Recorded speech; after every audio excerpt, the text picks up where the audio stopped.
जय हिंद दोस्तों, स्वागत है आप सभी का आपके अपने YouTube चैनल जैकपुर पे। तो आज के इस वीडियो में हम लोग क्लास 10th का जो प्री बोर्ड एग्जाम होने वाला है आप लोगों का, उसके लिए मोस्ट इंपॉर्टेंट वीडियो होगा ये। और ये साइंस का सेट 1 होगा। इसके बाद आप लोगों का प्री बोर्ड के लिए लगातार वीडियो मिलेगा। तो चैनल पे पहली बार आए हैं तो सब्सक्राइब कर लीजिएगा ताकि आप लोगों के अच्छे तरह से तैयारी हो पाए।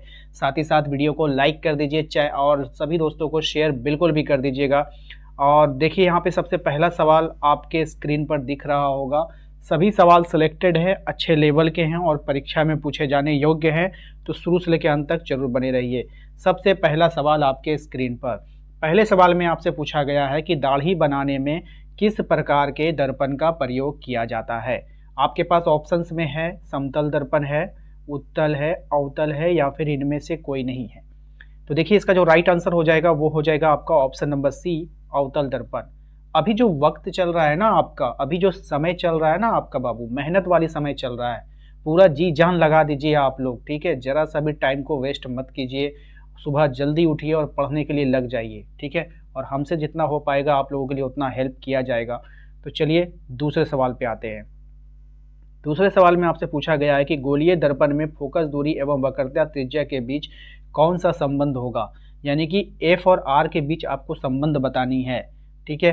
तो इसका जो राइट आंसर हो जाएगा वो हो जाएगा आपका एफ बराबर आर बाई 2, ठीक है। अब जैसे कि आर बराबर क्या होता है ना, आर बराबर आपको इसी से आपको जो आर निकालने बोलेगा तो एफ बाई 2 हो जाता है। तो हर फॉर्मूला यहीं से निकल कर आपका आ जाएगा, ठीक है। नेक्स्ट आइए क्वेश्चन नंबर 3 में देखिए कहा जा रहा है आपसे कि प्रकाश के अपवर्तन की क्रिया में कौन सी भौतिक राशि अपरिवर्तित रहती है। ऑप्शंस में आपके पास आवृत्ति, वेग, तरंगदैर्घ्य या फिर इनमें से कोई नहीं। इसका राइट आंसर हो जाएगा आपका ऑप्शन नंबर ए, आवृत्ति। कौन अपरिवर्तित रहेगा, तो आवृत्ति जो है वो अपरिवर्तित रहेगा। क्वेश्चन नंबर 4 में देखिए कहा जा रहा है आपसे कि अवतल दर्पण से परावर्तन के बाद किस किरण बिंदु से होकर गुजरेगी। तो अवतल दर्पण से परावर्तन के बाद जो किरण जो है वो कौन से बिंदु से होकर गुजरेगी आपको बतानी है। तो फोकस से होकर गुजरेगी, यानी कि एफ से होकर गुजरेगी। क्वेश्चन नंबर आते हैं 5 में। क्वेश्चन नंबर 5 में कहा जा रहा है कि किसी दर्पण से वस्तु को कहीं भी रखने से वस्तु के बराबर आकार का सीधा प्रतिबिंब बनता है। तो दर्पण कौन सा है, उत्तल है, अवतल है, समतल है या समतल तथा उत्तल दोनों है।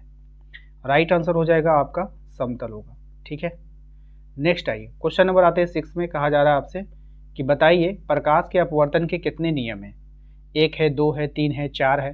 तो यहाँ पे इसका राइट आंसर बताइए क्या हो जाएगा। प्रकाश के अपवर्तन के कितने नियम हैं। तो प्रकाश के अपवर्तन के 2 नियम हैं। कितने नियम है बाबू, 2 नियम है, याद रखिएगा। क्वेश्चन नंबर 7 में देखिए आपसे बोला गया है कि किसी गोलीय दर्पण की वक्रता त्रिज्या 50 सेंटीमीटर है तो उसकी फोकस दूरी क्या होगी। तो किसी भी गोलीय दर्पण की जो वक्रता त्रिज्या 50 सेंटीमीटर है तो फोकस दूरी जो होता है वो r बाय 2 होता है ना। तो r कितना दिया है आपका 50, 50/2 कीजिएगा, 2 से कट जाएगा ये 25 बार में, तो 25 सेंटीमीटर आपका आंसर हो जाएगा।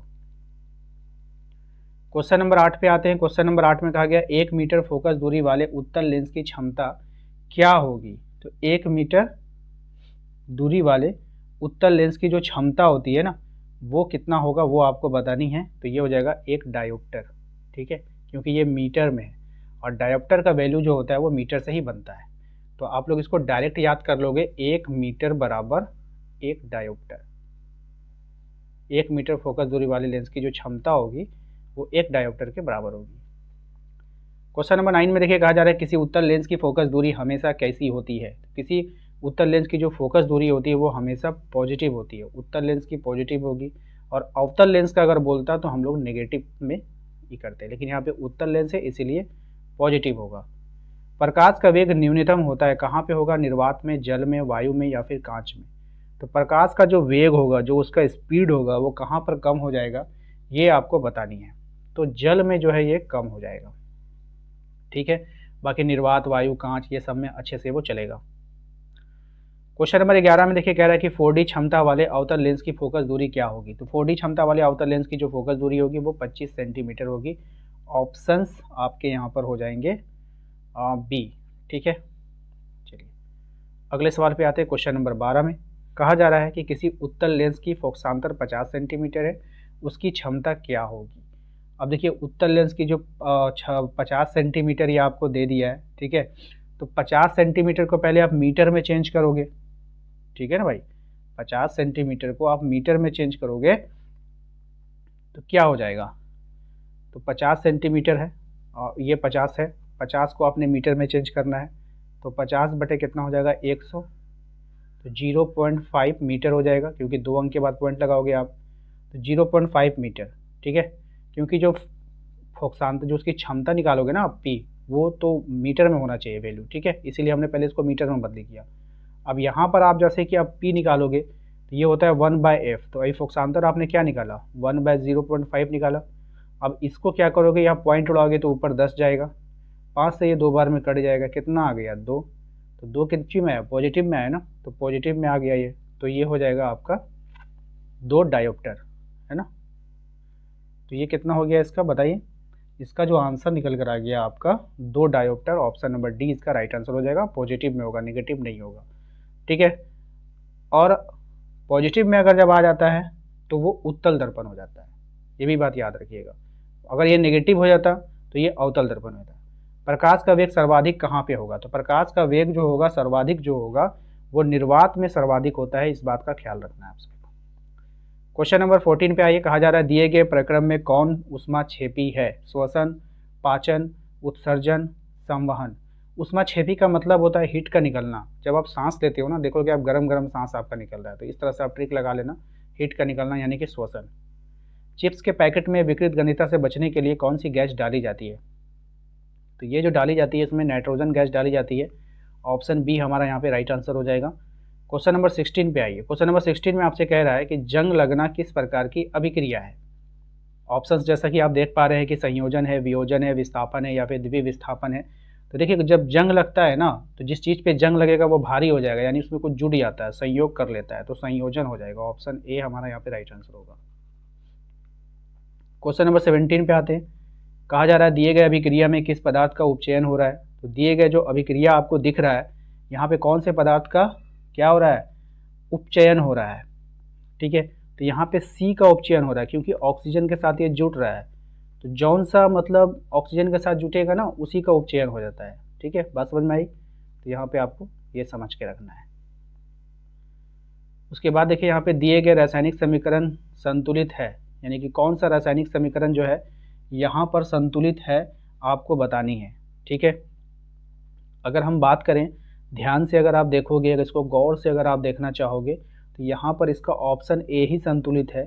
अगर हम बी ऑप्शन की बात करें तो बी ऑप्शन में अगर आप देखोगे 2 हाइड्रोजन, ठीक है, और 2 हाइड्रोजन 2 ऑक्सीजन, लेकिन यहाँ पे हाइड्रोजन 4 हो गया, 2 दूना 4, तो ये होगा नहीं। यहाँ पे 4 एल्युमिनियम है, यहाँ पे 2 एल्युमिनियम है, ये भी होगा नहीं। यहाँ पे 2 कॉपर, यहाँ पर 1 कॉपर है, ये भी होगा नहीं। तो जो बच गया वही आंसर। हम जानते हैं इसको आप लोगों को संतुलित करने में थोड़ा सा आप लोगों को टफेस्ट लगेगा, लेकिन आप लोग इसको ध्यान से देखोगे तो यहाँ पे CO3 है ना, Ca, देखिए CaO2, 2 ऑक्सीजन यहाँ पर है और 2 ऑक्सीजन यहाँ पर है, 4 हो गया। ध्यान से देखिएगा, 2 ऑक्सीजन यहाँ और 2 ऑक्सीजन यहाँ, 4 हो गया। देखिए यहाँ पर 3 ऑक्सीजन यहाँ है, 3 ऑक्सीजन यहाँ है, ठीक है, और यहाँ पे देखिए 1 ऑक्सीजन यहाँ है, कितना हो जाएगा 4 हो जाएगा। कैल्शियम एगो यहाँ है, कैल्शियम एगो यहाँ पर है, ठीक है, बात समझ में आया कि नहीं। कार्बन यहाँ पे 3 और 1 4 हो गया। कार्बन अगर आप यहाँ पर भी देखोगे तो यहाँ पर कार्बन तो यहाँ पे देख लीजिए, है ना।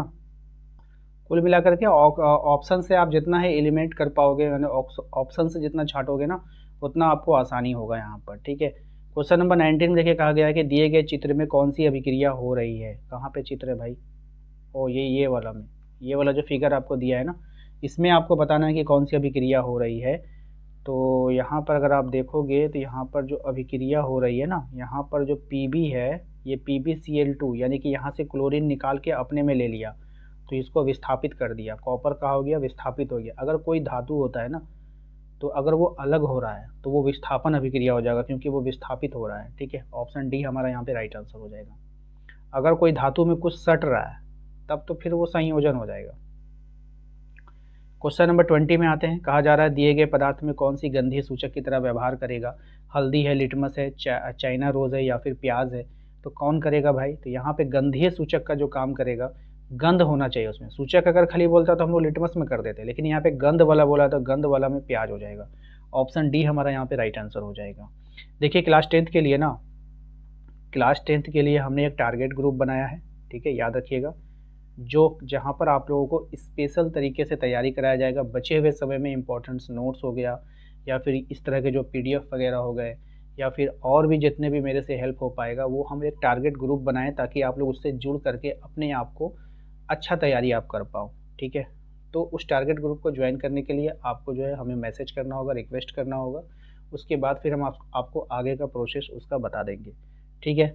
चलिए मिलते हैं हम लोग नेक्स्ट अगले वीडियो में, अगले पार्ट के साथ आएंगे। तो चैनल को पहली बार आए तो सब्सक्राइब जरूर कर लीजिएगा, बेल आइकन को प्रेस करके रखिए। व्हाट्सएप ग्रुप ज्वाइन करना है तो लिंक हमने डिस्क्रिप्शन में डाल रखा है, तो वहाँ पर जा करके आप लोग ज्वाइन कर लेना।